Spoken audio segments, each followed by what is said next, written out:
We'll get to those stories and more in just a minute. But first, we want to bring you the next chapter in our politically charged investigation.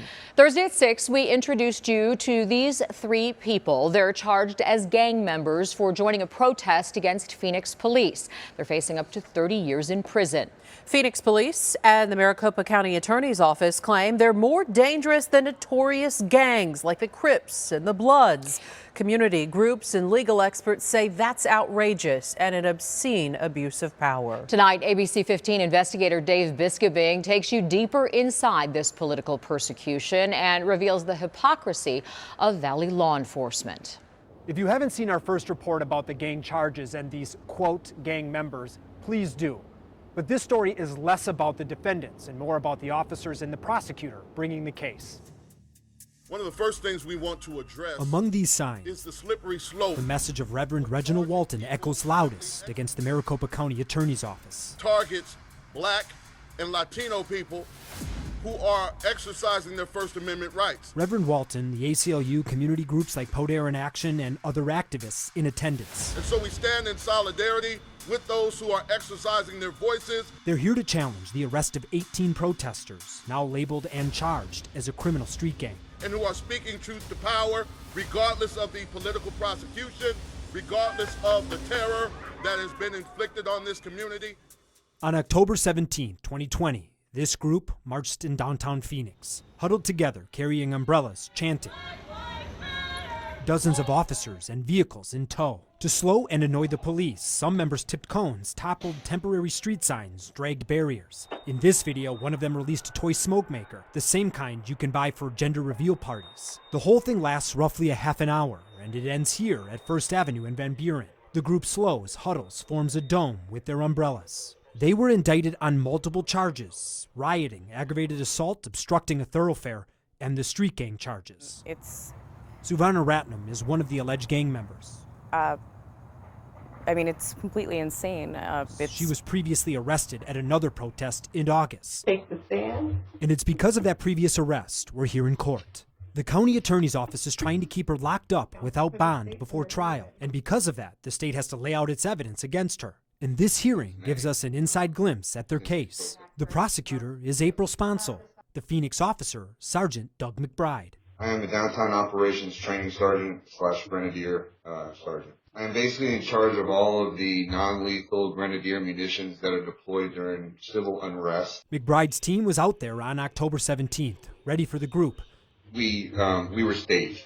Did you guys even know that this group was going to be there that day? There was intelligence through social media and other networks that said that they were going to meet at that park at that time. Were they yelling or saying? Yes, they were. What were they yelling or saying? I believe it was ACAB, and then the group would respond, "All cops are bastards." Do you know where that came from? We have been dealing with it since May, since these protests started.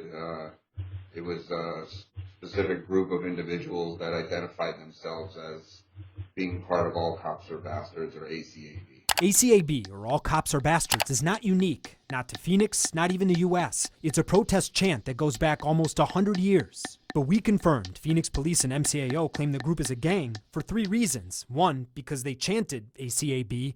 2, they dressed in black. 3, they carried umbrellas. They utilized large umbrellas to surround the outside perimeter of the group so we couldn't see what they're doing. How else would they use them? They're used to assault officers. They're used to conceal criminal behavior, to basically gain an advantage over law enforcement. Umbrella. Have you seen this tactic used in the past? Yes, they try every tactic they can to protect each other from the police and inflict as much pain as they can on us. Now, speaking of inflicting pain during arrests, ABC 15 obtained records and photos that show McBride and his grenadiers have celebrated hurting protesters. They even made a trophy when they shot a man in the groin. That's the topic of our next report. But back to this case, and more about prosecutor April Sponsel. Do you have concerns about her? I do, yeah. I think being married to a police officer is an obvious conflict of interest. I can't see how it wouldn't be. Amy Caper is one of the alleged gang members. Through her attorney, she filed a motion to disqualify Sponsel from the case. The main reason? Sponsel is married to a DPS state trooper, and DPS shot and killed Deon Johnson in May 2020. Part of our protest was a huge part of it was about the killing of Dion Johnson, and there was no justice found for that. MCAO and Phoenix police got the gang charges through a grand jury, a confidential, one-sided process hidden from the public. But we confirmed the secret testimony they told the jurors, and it is truly unbelievable.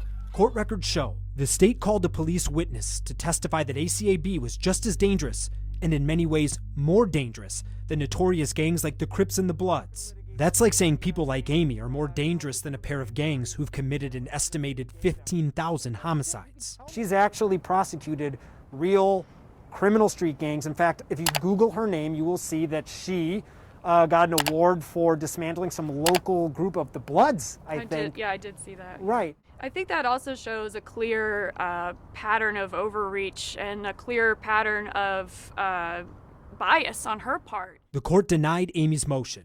But in the motion, she also called out the, quote, obvious double standard of Valley law enforcement to choose who to target and who to tolerate. And based on what we saw at the U.S. Capitol, and especially here in Arizona after the election, it is not lost on those like Reverend Walton, who are outraged by the gang charges. You did not see charges come out of the brutality and the horror that we saw. We all saw what happened at the U.S. Capitol, but that's in D.C.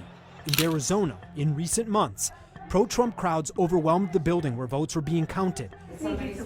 Some even got inside. No arrests. Some threatened media and others outside. In front of officers, no arrests.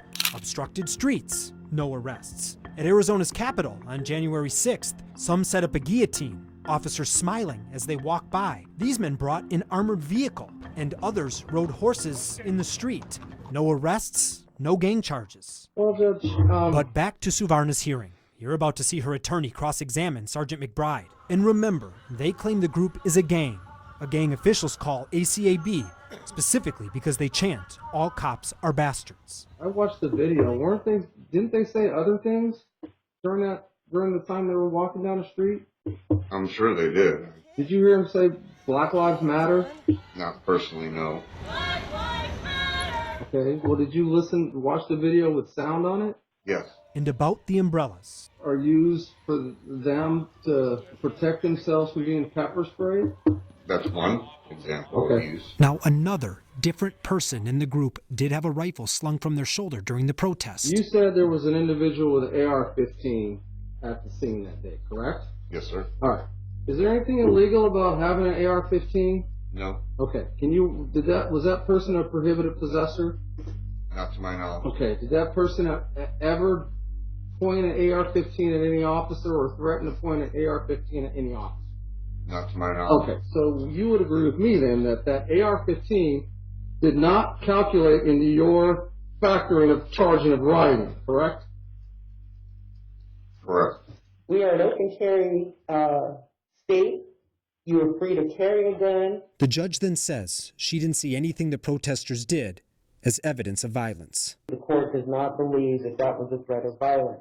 Here's Prosecutor April Sponsel's final plea to the judge to keep Suvarna locked up without bond. Frankly, she is a threat to our community. She's a threat to the officers out there in the street. She's a threat to regular, normal members of the community. It's untrue and it's insane. And the judge wasn't swayed either. If there is nothing further, thank you everyone for your time. She ruled Suvarna could be released. You know, my client's a Harvard student. She's never been arrested before. She's not a gang member. She wasn't jumped into anything. She doesn't spend her time terrorizing people.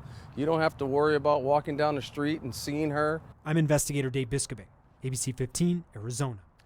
The Maricopa County Attorney's Office has declined to discuss specific evidence in this case. In a written statement, County Attorney Alistair Adele said in part, "I fully support everyone in the exercise of their First Amendment rights, but I will not allow criminal conduct disguised as protest activity to harm our community."